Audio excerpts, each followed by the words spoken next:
Matthew Henry's Commentary on the Whole Bible. Genesis 47. In this chapter we have instances 1. Of Joseph's kindness and affection to his relations, presenting his brethren first, and then his father to Pharaoh, verses 1 to 10, settling them in Goshen, and providing for them there, verses 11 and 12, and paying his respects to his father when he sent for him, verses 27 to 31. 2. Of Joseph's justice between prince and people in a very critical affair, selling Pharaoh's corn to his subjects with reasonable profits to Pharaoh, and yet without any wrong to them, verse 13, etc. Thus he approved himself wise and good, both in his private and in his public capacity. Pharaoh's generosity, Jacob presented to Pharaoh, 1706 BC. 1. Then Joseph came and told Pharaoh and said, My father and my brethren, and their flocks, and their herds, and all that they have, are come out of the land of Canaan, and, behold, they are in the land of Goshen. 2. And he took some of his brethren, even 5 men, and presented them unto Pharaoh. 3. And Pharaoh said unto his brethren, What is your occupation? And they said unto Pharaoh, Thy servants are shepherds, both we, and also our fathers. For they said moreover unto Pharaoh, For to sojourn in the land are we come, for thy servants have no pasture for their flocks, for the famine is sore in the land of Canaan. Now therefore, we pray thee, let thy servants dwell in the land of Goshen. 5. And Pharaoh spake unto Joseph, saying, Thy father and thy brethren are come unto thee. 6. The land of Egypt is before thee, in the best of the land make thy father and brethren to dwell, in the land of Goshen let them dwell, and if thou knowest any men of activity among them, then make them rulers over my cattle. 7. And Joseph brought in Jacob his father, and set him before Pharaoh, and Jacob blessed Pharaoh. 8. And Pharaoh said unto Jacob, How old art thou? 9. And Jacob said unto Pharaoh, The days of the years of my pilgrimage are 130 years, few and evil have the days of the years of my life been, and have not attained unto the days of the years of the life of my fathers in the days of their pilgrimage. 10. And Jacob blessed Pharaoh, and went out from before Pharaoh. 11. And Joseph placed his father and his brethren, and gave them a possession in the land of Egypt, in the best of the land, in the land of Ramesses, as Pharaoh had commanded. 12. And Joseph nourished his father, and his brethren, and all his father's household, with bread, according to their families. Here is 1. The respect which Joseph, as a subject, showed to his prince. Though he was his favorite and prime minister of state, and had particular orders from him to send for his father down to Egypt, yet he would not suffer him to settle till he had given notice of it to Pharaoh, verse 1. Christ, our Joseph, disposes of his followers in his kingdom, as it is prepared of his Father, saying, It is not mine to give, Matthew 20 verse 23.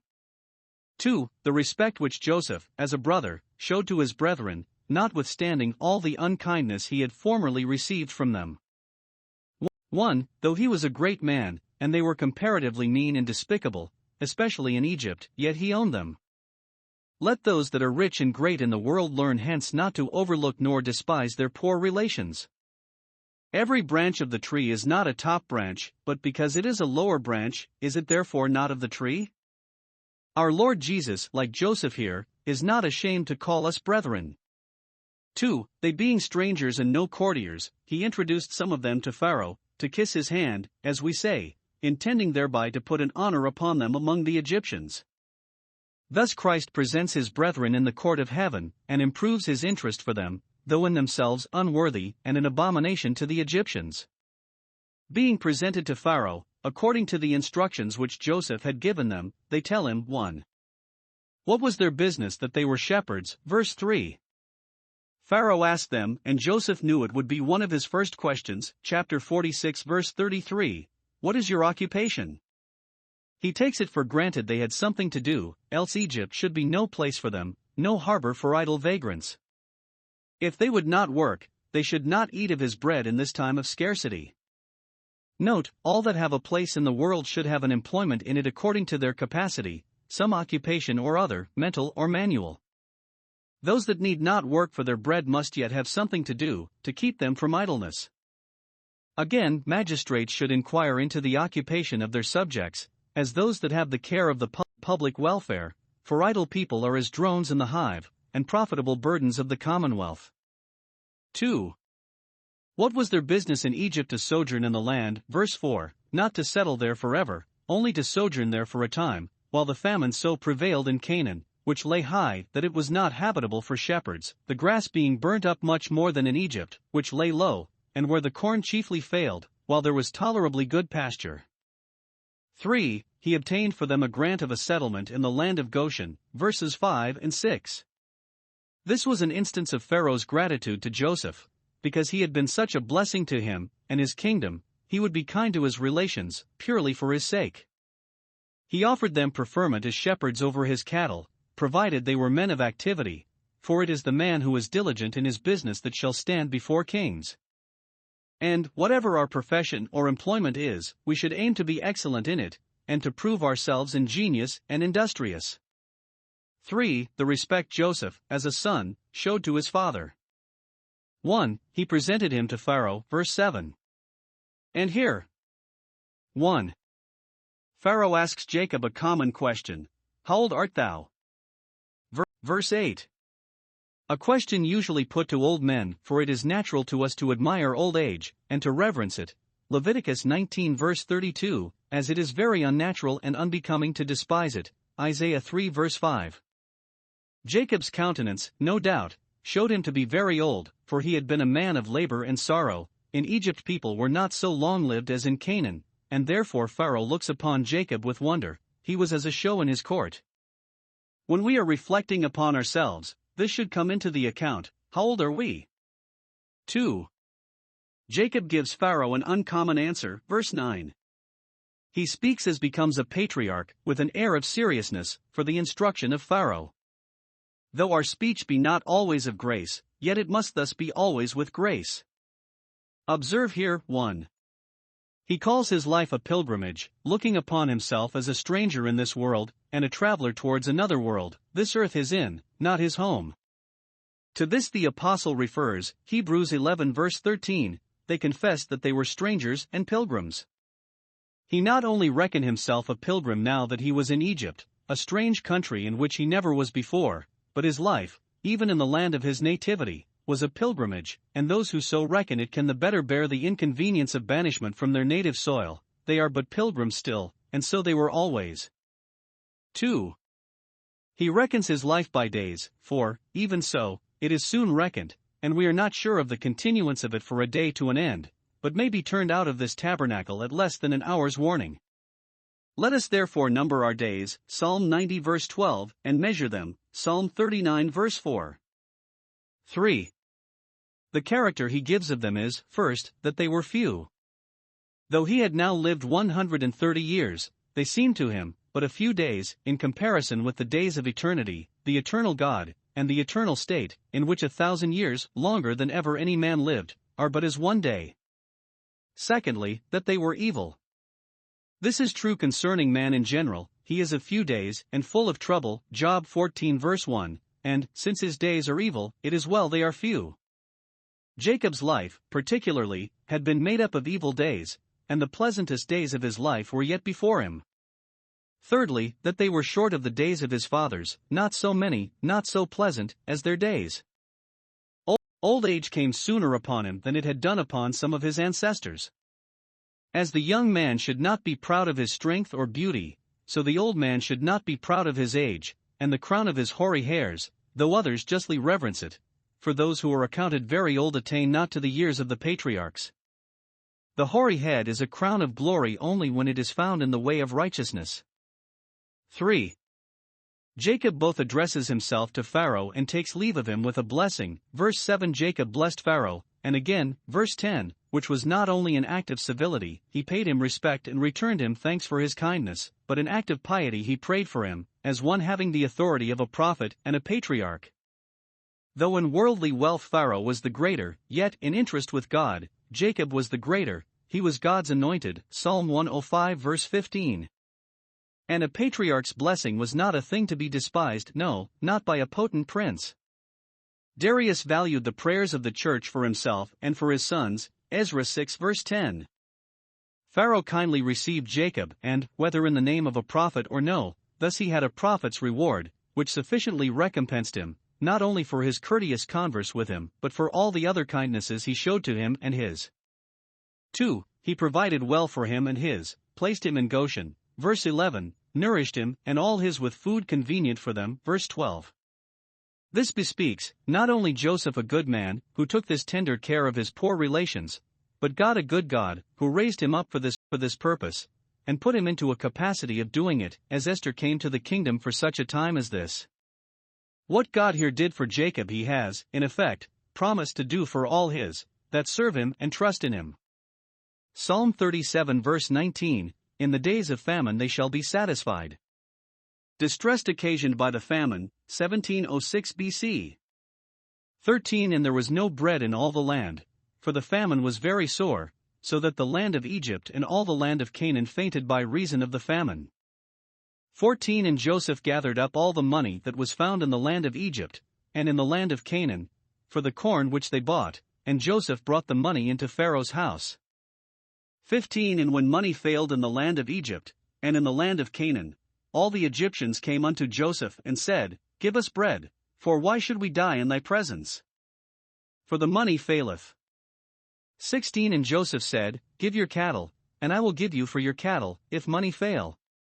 17 And they brought their cattle unto Joseph, and Joseph gave them bread in exchange for horses, and for the flocks, and for the cattle of the herds, and for the asses, and he fed them with bread for all their cattle for that year. 18 When that year was ended, they came unto him the second year, and said unto him, We will not hide it from my lord, how that our money is spent, my lord also hath our herds of cattle, there is not aught left in the sight of my lord, but our bodies, and our lands. 19 Wherefore shall we die before thine eyes, both we and our land? Buy us and our land for bread, and we and our land will be servants unto Pharaoh, and give us seed, that we may live, and not die, that the land be not desolate. 20 And Joseph bought all the land of Egypt for Pharaoh, for the Egyptians sold every man his field, because the famine prevailed over them, so the land became Pharaoh's.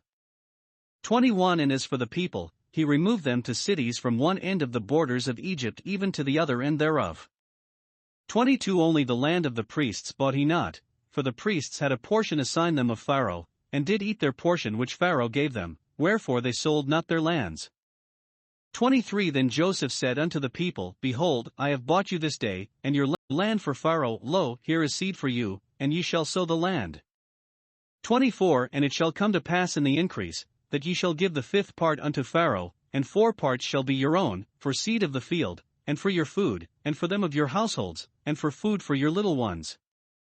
25 And they said, Thou hast saved our lives, let us find grace in the sight of my lord, and we will be Pharaoh's servants. 26 And Joseph made it a law over the land of Egypt unto this day, that Pharaoh should have the fifth part, except the land of the priests only, which became not Pharaoh's. Care being taken of Jacob and his family, the preservation of which was especially designed by providence in Joseph's advancement, an account is now given of the saving of the kingdom of Egypt too from ruin, for God is King of nations as well as King of saints, and provideth food for all flesh. Joseph now returns to the management of that great trust which Pharaoh had lodged in his hand. It would have been pleasing enough to him to have gone and lived with his father and brethren in Goshen, but his employment would not permit it. When he had seen his father, and seen him well settled, he applied himself as closely as ever to the execution of his office. Note, even natural affection must give way to necessary business. Parents and children must be content to be absent one from another, when it is necessary, on either side, for the service of God or their generation. In Joseph's transactions with the Egyptians observe. 1. The great extremity that Egypt, and the parts adjacent, were reduced to by the famine. There was no bread, and they fainted, verse 13, they were ready to die, verses 15 and 19. 1. See here what a dependence we have upon God's providence. If its usual favors are suspended but for a while, we die, we perish, we all perish. All our wealth would not keep us from starving if the rain of heaven were but withheld for 2 or 3 years. See how much we lie at God's mercy, and let us keep ourselves always in His love. 2. See how much we smart by our own improvidence. If all the Egyptians had done for themselves in the 7 years of plenty as Joseph did for Pharaoh, they had not been now in these straits, but they regarded not the warning they had of the years of famine, concluding that tomorrow shall be as this day, next year as this, and much more abundant. Note, because man knows not his time of gathering when he has it, therefore his misery is great upon him, and when the spending time comes. Ecclesiastes 8 verses 6 and 7. 3. See how early God put a difference between the Egyptians and the Israelites, as afterwards in the plagues. Exodus 8 verse 22, 9 verses 4 and 26, 10 verse 23. Jacob and his family, though strangers, were plentifully fed on free cost, while the Egyptians were dying for want. See Isaiah 65 verse 13, My servants shall eat, but you shall be hungry. Happy art thou, O Israel! Whoever wants, God's children shall not. Psalm 34 verse 10. 2. The price they had come up to, for their supply, in this exigency. 1. They parted with all their money which they had hoarded up. Verse 14. Silver and gold would not feed them, they must have corn. All the money of the kingdom was by this means brought into the exchequer. 2.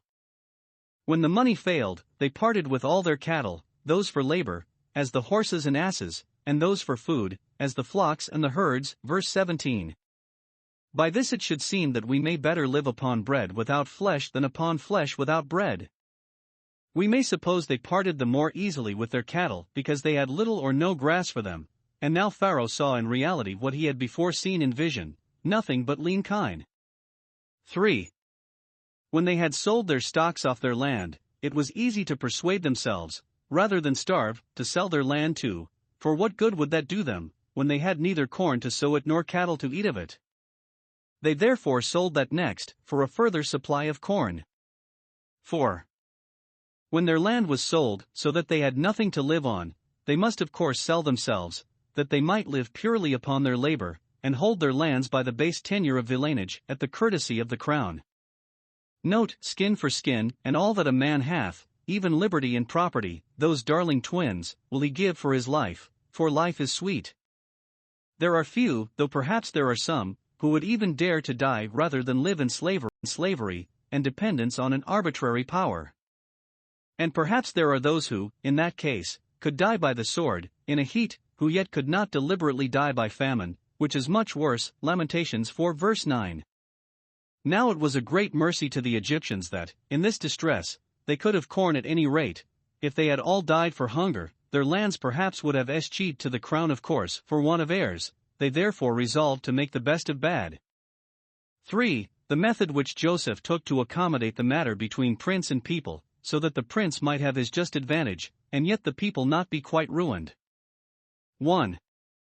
For their lands, he needed not come to any bargain with them while the years of famine lasted, but when these were over, for God will not contend forever, nor will he be always wroth, he came to an agreement, which it seems both sides were pleased with, that the people should occupy and enjoy the lands, as he thought fit to assign them, and should have seed to sow them with out of the king's stores for their own proper use and behoof, yielding and paying only a fifth part of the yearly profits as a chief rent to the crown.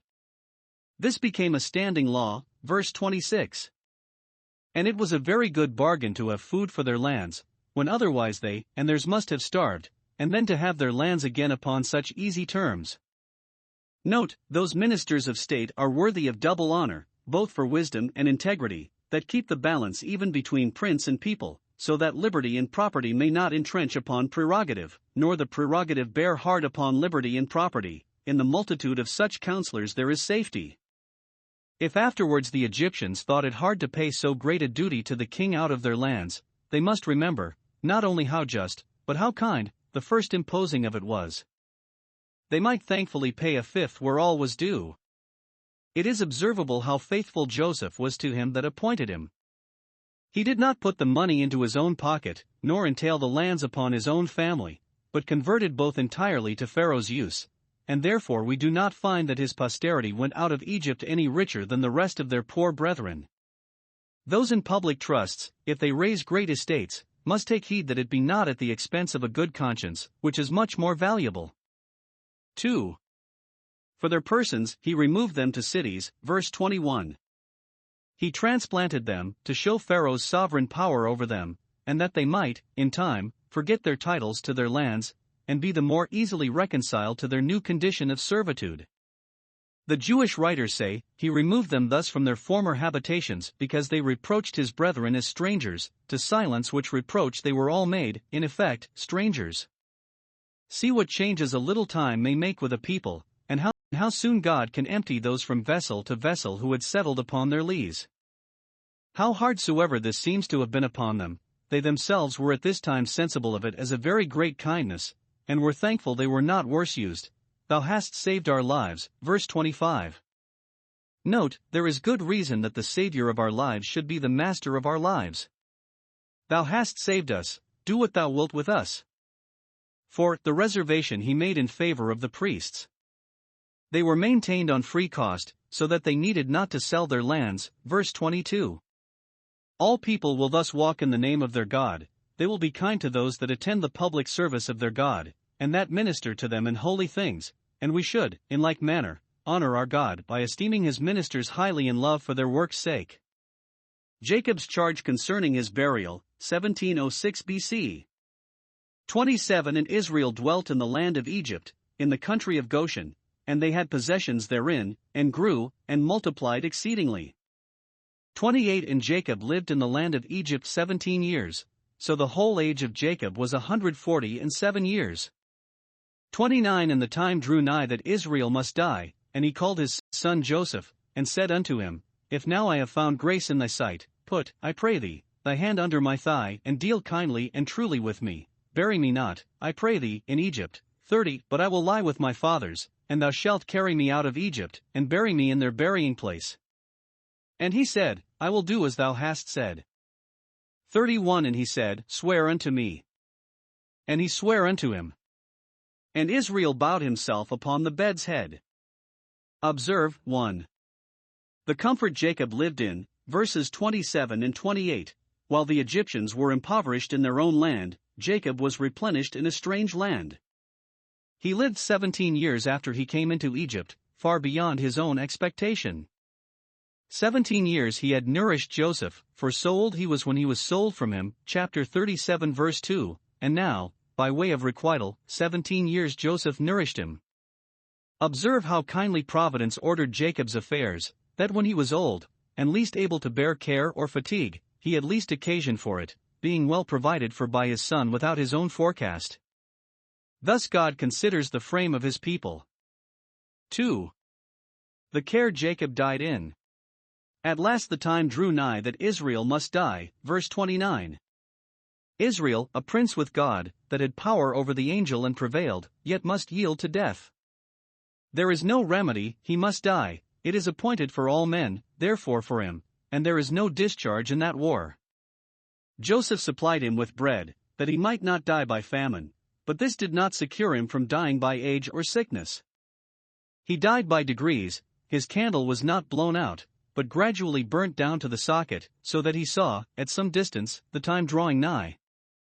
Note, it is an improvable advantage to see the approach of death before we feel its arrests, that we may be quickened to do what our hand finds to do with all our might. However, it is not far from any of us. Now Jacob's care, as he saw the day approaching, was about his burial, not the pomp of it. He was no way solicitous about that, but the place of it. 1. He would be buried in Canaan. This he resolved on, not from mere humor, because Canaan was the land of his nativity, but in faith, because it was the land of promise, which he desired thus, as it were, to keep possession of, till the time should come when his posterity should be masters of it, and because it was a type of heaven, that better country which he that said these things declared plainly that he was in expectation of, Hebrews 11 verse 14. He aimed at a good land, which would be his rest and bliss on the other side death. 2. He would have Joseph sworn to bring him thither to be buried, v. 29, 31, that Joseph, being under such a solemn obligation to do it, might have that to answer to the objections which otherwise might have been made against it, and for the greater satisfaction of Jacob now in his dying minutes. Nothing will better help to make a deathbed easy than the certain prospect of a rest in Canaan after death. 3. When this was done, Israel bowed himself upon the bed's head, yielding himself, as it were, to the stroke of death. Now let it come, and it shall be welcome, or worshipping God, as it is explained, Hebrews 11 verse 21, giving God thanks for all his favors, and particularly for this, that Joseph was ready, not only to put his hand upon his eyes to close them, but under his thigh to give him the satisfaction he desired concerning his burial. Thus those that go down to the dust should, with humble thankfulness, bow before God, the God of their mercies, Psalm 22 verse 29.